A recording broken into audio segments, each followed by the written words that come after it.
안녕하십니까. 땅 짓고 부동산 직톡 시간입니다. 자, 오늘 이 시간에 저희 초대 손님으로요, 참 부동산 콘텐츠 연구소의 김호영 소장님을 좀 모셔봤습니다. 소장님 안녕하십니까? 네, 안녕하세요.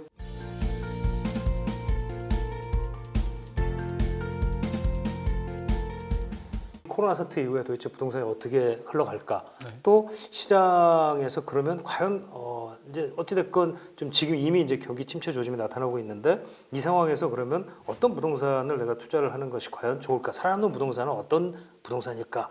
이런 쪽에 좀 관심들이 좀 요즘 많으신 것 같아요. 네. 사전에 좀 말씀을 좀 나눴지만 소장님 말씀에 이제 결국은 어떤 기업, 공장 이런 어떤 생산이 되는 그런 쪽 주변에 있는 부동산들에 좀 관심을 기울이면 좋다 이제 이런 쪽 얘기를 좀 하시겠다고 말씀을 하셨는데 저희가 이제 가장 대표적인 수도권에 이제 이런 그 대기업 공장의 효과를 가장 많이 누리는 데가 결국은 삼성 효과 이런 말 참 많이 쓰거든요. 그러니까 결국은 삼성이 들어오는 곳은 대부분 집값도 오르고 뭐 지역의 부동산 시장이 들썩거리는 그런 경우가 많다. 실제 이제 수원에 이제 영통이라든지 아니면 이제 화성 반도체 뭐 이런 데들이 이제 대표적인 데 아닐까요? 삼세권이라고도 얘기를 하더라고요. 삼세권이요. 예. 예, 처음 들어보는 말입니다.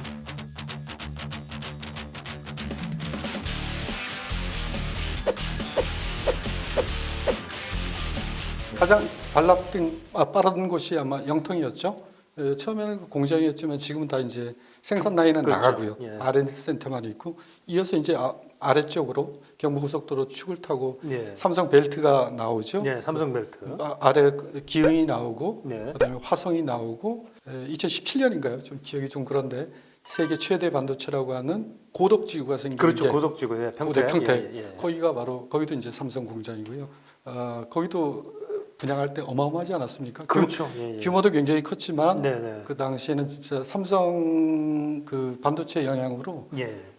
분양할 때마다 그때 2017년도에 아마 제 기억에 이제 청약이 그때 이제 평택에 이제 그 시작이 반도체 됐던 때죠. 시작이 될 때 아마 엄청나게 하여간 좀 막 청약이 막 돌풍 열기 막 이랬던 기억이 납니다. 그래서 아마 삼세권의 대표적이었던 곳이 아닌가 하는 생각 드는데 예, 원래 저 아산 탕정 쪽에도 원래 좀 천안인가 아산 탕정에도 좀 있었지 않나요? 좀 공장. KTX 천안 아산역 예. 그 근처에 천안 공장이 있습니다. 네네. 삼성에서는 천안 캠퍼스라고 보통 부르는데 천안 캠퍼스요. 예. 예. 거기도 우리가 아시는 그 불당지구도 그렇죠. 불당신 도시. 그 천안 그 삼성 공장 천안 캠퍼스 LCD 생산하는 곳이죠. 예. 그 영향도 굉장히 컸다고 생각할 수 있습니다. 물론 KTX 천안 아산역이라는 교통 수혜가 뭐 결정적이었겠습니다만 그 삼세권도 소위 말해서 대기업 공장이 없었다면 사실은 그게 의미가 다를 수 없었겠죠. 있겠습니다. 예. 뭐 사실 천안 아산을 막 뚫린다고 해서 뭐 그 인구를 어떻게 수용을 할 만한 그 여력은 아니었을 것 같은데 대기업 공장 속에서 특히나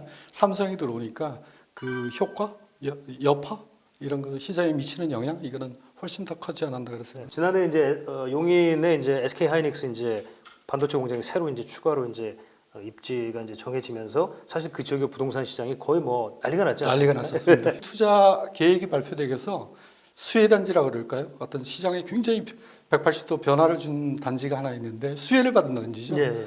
그 아시다시피 이편에서 세상 용인 한숲시티 아파트입니다. 네네. 6,700가구에 달하는 굉장히 대단한 단지인데 네. 저도 기억이 납니다. 기억나시죠? 그 당시에 좀 화제가 됐었죠. 화제가 됐었죠.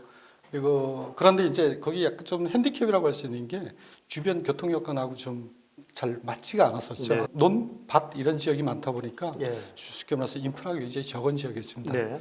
그래서 굉장히 관심 많이 받았는데 2018년 초죠. 입주할 때쯤 됐을 때는 마이너스 프리미엄도 있었고 네. 미분양도 좀 있었던 단지입니다. 그런데 공교롭게 이 SK 하이닉스 투자 계획 발표 나고 나서 깜짝 놀랄만한 일이 있었습니다. 물론 다 보도된 일이지만 미분양 다 해소됐고요. 100%다 소진이 됐고. 됐죠. 심지어는 그 마이너스 프리미엄 그다음에 미분양 걱정하던 데에서 플러스 웃돈이 붙은 그런 사례까지 났었습니다. 네.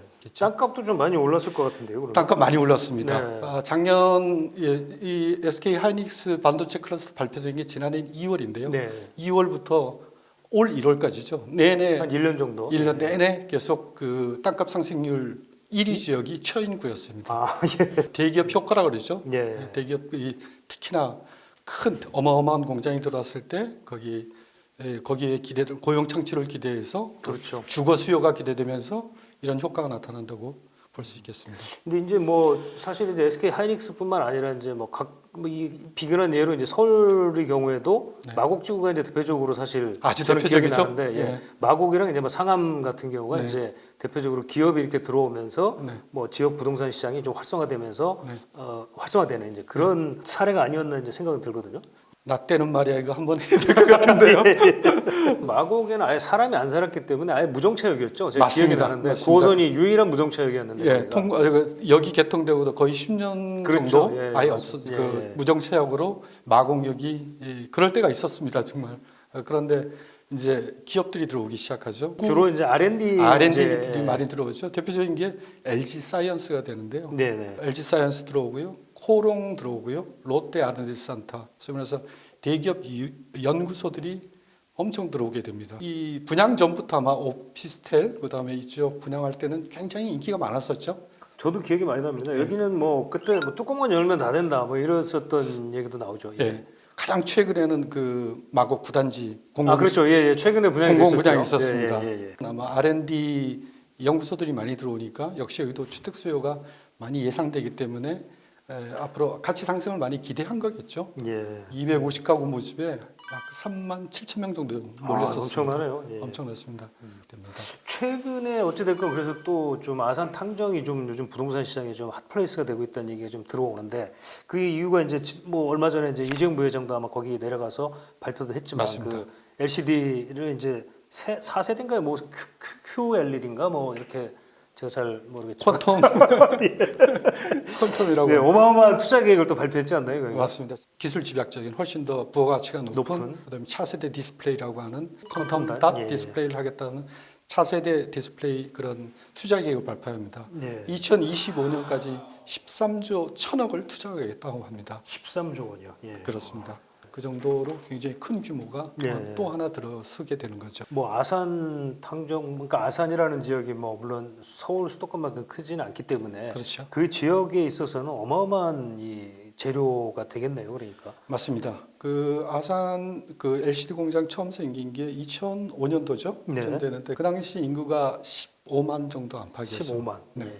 지금 지금 작년 기준으로 34만 얘기합니다. 아산시에서 두 배가 넘었네요. 2배가 훨씬 넘었죠. 예. 그 중에서 어쨌든 거기는 대규모 공장이다 보니까 예. 그 현장 인력들이 많이 그렇겠죠. 필요하죠. 이제. 예, 공장에서 일하는 이제 근로자들이 엄청 맞습니다. 많이 들어왔겠죠. 예. 네. 저기가. 그 다음에 협력업체도 거기도 마찬가지로 들어오게 똑같이 들어오니까. 예, 되는데 삼성에서 볼 때는 8만까지 들어올 8만까지요. 최대 8만. 예. 그렇습니다. 그래서 아산시청에서는 2025년 이 공장이 가동이 되면 예.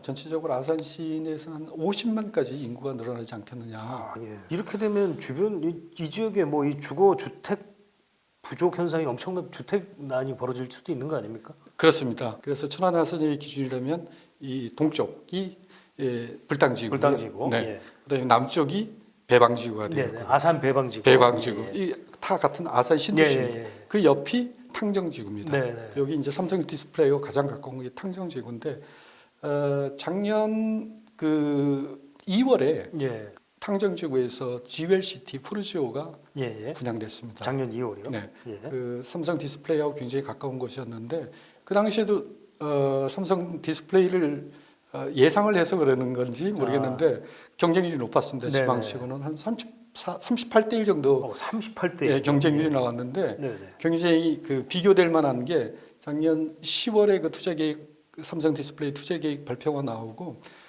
GWLCT 푸르지오 2차가 분양이 들어갑니다. 네, 네. 12월이었던 기억으로 나는데 네네. 경쟁률이 88대 1이 나왔습니다. 예. 한 그만큼 2.5배 정도 더 늘어났네요. 그렇죠. 그만큼 주택 수요 아니면 그 미래 가능성 또 아니면 사람들이 더 모일 거다 이런 기대가 점점 있는 거죠. 근데 하나 주의 있게 발견될 것은 그 아까도 말씀드린 대로 공장이 들어서면 아파트도 많이 아파트 그렇죠. 수요도 예, 예. 있지만 주거 수요가 사실은 늘어나겠죠. 삼성 그 1공장 주변에는 주택 수요 흡수하는 두 곳이 있습니다. 네. 삼성 트라펠리스라고 해서 예. 저기 이 삼성 임직원을 위한 예. 아파트가 있습니다. 네. 주상복합 아파트죠. 예. 그래서 탕정 지중해 마을이라고 있습니다. 지중해 마을. 예. 네. 굉장히 낭만적으로 들리는데 이름은 지중해 마을. 현장에 가보면 예, 예. 1층은 보통 의식장이고요. 예, 예. 2, 3층은 원룸촌입니다. 아, 예, 예. 그리고 트라펠스는 임직원용인데 여기도 마찬가지로 작년 그 디스플레이 발표 이후에 예. 대형 평형 기준으로 1억 5천만 원까지 올랐습니다. 거의 뭐 한 4, 5개월 사이에. 그렇습니다. 네. 그 작은 그 아까 말한 원룸촌을 대체할 수 있는 그런 그 주거 수요가 굉장히 필요한 것이 예. 당장으로는 탕정의 그런 수요라고 할 수 있죠. 예. 삼성 디스플레이 앞에 삼성 블루시티라는 네네. 업무 지원 시설이 있습니다. 네네. 도시형 생활주택은 이미 좀 분양이 들어갔고요. 네. 그다음에 6월이 되면 처음으로 오피스텔이 한 번 네. 나옵니다. 그래서 그 디스플레이 공장하고 한 500m 정도 떨어져 네, 있습니다. 네, 네. 블루시티가. 그래서 거기에 대한 수요가 굉장히 클 거라는 기대들이 많습니다. 네. 특히 법인들이, 네. 기업들이 그 복지 차원에서 이 오피스텔을 임대를 하는 거죠. 네네. 대신 임대해서 그다음에 직원들한테 기숙사 용도로 쓰도록 하는 그런 수요들이 꽤 많을 것으로 예. 기대하고 여튼 있습니다. 어찌 됐건 이제 미리 이제 좀 들어가서 좀 뭐 8만 명 인구가 이제 아까 말씀하신 그 최대 한 50만 명까지 늘어난다고 하면 맞습니다. 그러면 사실 주거 수요는 엄청나게 늘어날 거고 집값도 올라갈 수밖에 없으니까 미리 좀 선점해서 좀 투자를 해보자 뭐 이런 수요가 좀 많이 있을 것 같다는 생각이 좀. 현지 부동산에서 이게 들어보면 투자 수요가 벌써 몰렸다 이렇게 이미, 예, 예. 하고요. 그다음에 그 1, 2인 오피스텔에 대해서도 분양하는 쪽에서 보면 법인들이 네. 대거 몰리지 않을까. 네. 그 기대 때문에 1, 2인 가구 특히 이 오피스텔 또는 도시형 생활주택에 대한 그 투자 수요 이게 엄청 기대된다 이런 얘기를 많이 하고 있습니다. 뭐 아무래도 그 주변에가 이제 뭐 아까 말씀하신 것처럼 뭐 이제 그 근로자들 같은 경우는 사실 뭐 정착하는 근로자들이 아니라고 한다면 사실 아파트나 이런 쪽은 이미 가격이 너무 비싸서 들어가기 좀 어려울 거고 결과적으로는 뭐 저렴한 오피스텔이라든지 이런 원룸 쪽이나 도시생활주택 이런 쪽에 관심이 늘어날 거고 뭐 그럼 자동적으로 이제 임대 수요가 늘어나니까 그럼 투자가 좀 활성화되지 않겠냐 뭐 이런 맞습니다. 논리라고 봐야 삼성 되겠네요. 디스플레이 1 공장이죠. 네네. 기존 공장에 보면은 대단지죠. 그 직원들 기숙사가 9개 동이나 있습니다. 지금 기숙사가요. 그런데 지금 그 현지 중개업소 말을 예. 따르면은 예. 6개 동이 폐쇄됐다고 그럽니다. 왜 그런 사용하지 않는다 그럽니다. 6개 동이요. 이유는 예. 생활 패턴이 네. 아무래도 이제 기숙사는 맞습니다. 싫어하죠. 또다시 4인 1실이나 2인 1실일 때니까. 또다시 사무실을 또 여기다 옮겨놓느냐, 그렇죠. 선배들하고 네. 같이 있어야 되느냐, 네. 그렇게 해서 자꾸 한 1년 정도는 좀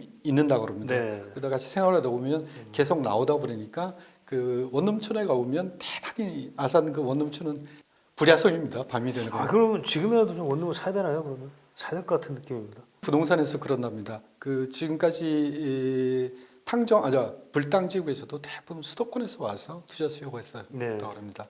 탕정은 아직 그 서울 그 수도권 투자자들한테 아직 많이 안 알려진 것 같다고 얘기를 합니다. 네. 아시는 분들은 벌써 와서 오피스텔이나 도시형 주택에 대해서 문의도 하고 일부 투자도 하고 있지만 아직은 좀 덜 알려진 약간 숨은 진주 같은 곳이라고 할까요? 흑석이 진주라고 하죠. 흑석의 진주 같은 그런 얘기들은 현장에서 하는 얘기들입니다. 거기 근데 살려면 가격이 얼마 정도나 될까요, 지금? 오피스텔 같은 경우에는 예. 1억 2천만 원 정도 보고 있고요. 예. 오피스텔 같은 경우에는 수익용 부동산 같으면 규제가 없지 않습니까? 네, 그렇죠. 그래서 예. 대출을 한 70%, 80% 물론 신용도에 따라 다르지만 네네. 70%, 80% 까지도 이제 받을 수 있으니까. 받을 수 있다. 그래서 그러면 뭐 예를 들어 1억 1천만 하더라도 뭐 자기 돈은 한 4천 안짝이면 뭐 충분히 가능하겠네요. 그럼 투자가. 현장에서 가장 많이 하는 얘기입니다. 그래서 투자 예, 그 중도금 대출이 되니까 처음에 초기 투자를 하고 나면 예. 아까 말씀드린 대로 임차 수요 걱정하지 네. 말라. 그래서 수익률을 충분히 예상할 수 있을 거다. 자, 알겠습니다. 네, 오늘 김호영 소장님을 좀 모시고 대기업 공장에 들어오면 결과적으로 얘기하면 죽은 부동산도 살아난다. 이런 주제를 가지고 말씀을 좀 나눠봤습니다. 네, 소장님 고맙습니다. 초대해서 고맙습니다. 네.